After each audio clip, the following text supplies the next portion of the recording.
Mukhang makatotohanan pero gawa pala ng Artificial Intelligence o AI ang isang viral video ng mga sikat na Hollywood stars. Ang bagong video tool na nakakalikha ng tila makatotohanang pelikula, inalmahan ng ilang nasa industriya dahil may peligrong kaakibat. Nakatutok si Oscar Oida.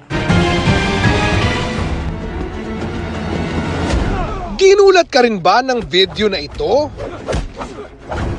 Napapaniwala o napaisip ng gusto?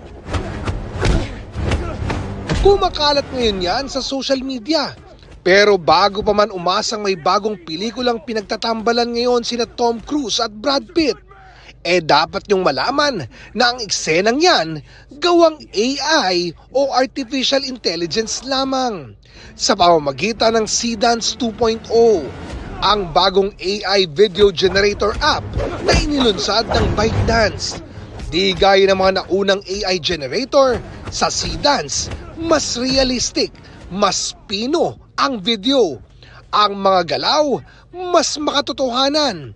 Iisipin mong tunay na pelikula. At kumpara sa mga dating AI generator, di hamak na mas madali na umano itong gamitin. Yung Seedance prompt to video. Literally, magsusulat ka lang ng eksena, lagay ka ng dialogue, gagawin na niya. Pati nga music kung gusto mo maglagay ng music. So I feel na ibang level na to. Dati kasi piecemeal yan gawa ka muna ng picture, animate mo yung picture, then lalagyan mo ng boses.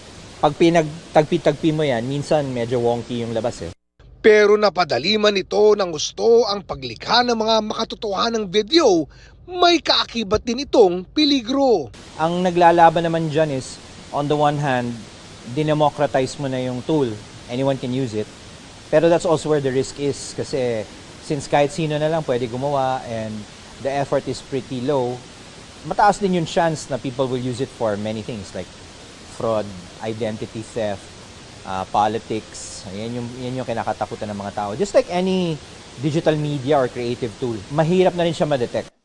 Pinaka-vulnerable daw sa pang-aabuso sa teknolohiyang ito ay yung mga personalidad. The risk of identity theft. Kunyari, gamitin sila sa mga scams. And this has happened to journalists, for example, or actors na biglang may ni-endorse na silang product na hindi nila alam.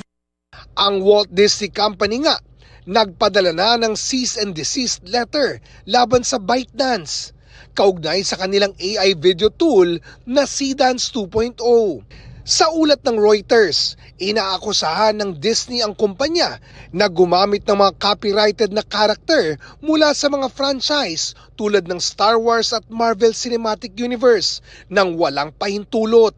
Samantala, sinabi ng ByteDance sa BBC na palalakasin nila ang mga safeguard upang maiwasan ang hindi otorisadong paggamit ng mga karakter at anyo ng mga sikat na personalidad sa kanilang AI video tool na Seedance 2.0.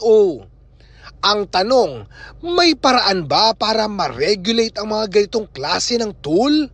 Ang nagiging parang solution ng government is to ban or to block. Which is delikado rin, no? Kasi if you're banning and blocking, number one, pinapenalize mo yung mga users na benign because of a few people na who are using it for bad things, no? Walang pinag-iba yan sa sabihin mo you're gonna ban the internet or you're gonna ban Photoshop. Hindi naman pwede rin, no? So I think yun yung balancing act na kailangan natin dyan sa mga bagay na yan. Sa huli, babalik pa rin daw sa ating mga users ang responsibilidad para matiyak na magagamit ng maayos ang mga ganitong klase ng teknolohiya.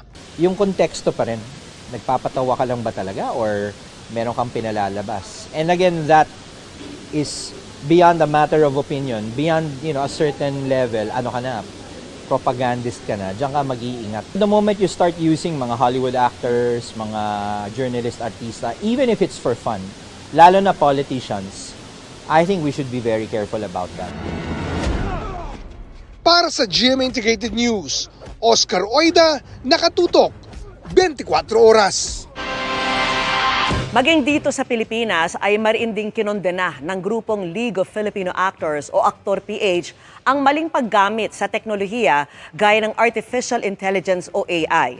Dahil anila sa hindi tamang paggamit ng AI, unti-unting napapalitan ang mga nagtatanghal na tao at humihina ang pagkamalikhain sa pagkikwento. Pagdidiin pa ng grupo, ang mukha at boses ng isang performer ay bahagi ng kanilang intellectual property at identity, kaya nakakabahala ang maling paggamit dito. Panawagan ng grupo sa mga producer, iba't ibang platform, mambabatas, pati technology developers, makipagtulungan para masiguro at maprotektahan ang creative labor. Isinusulong din nila ang mas maigting na proteksyon sa intellectual property ng artists and creators. Gayon din ang pagsusulong ng educational environment para tulungan ang mga manunood na magkaroon ng mapanuring pagtingin sa media ngayong talamak ang AI.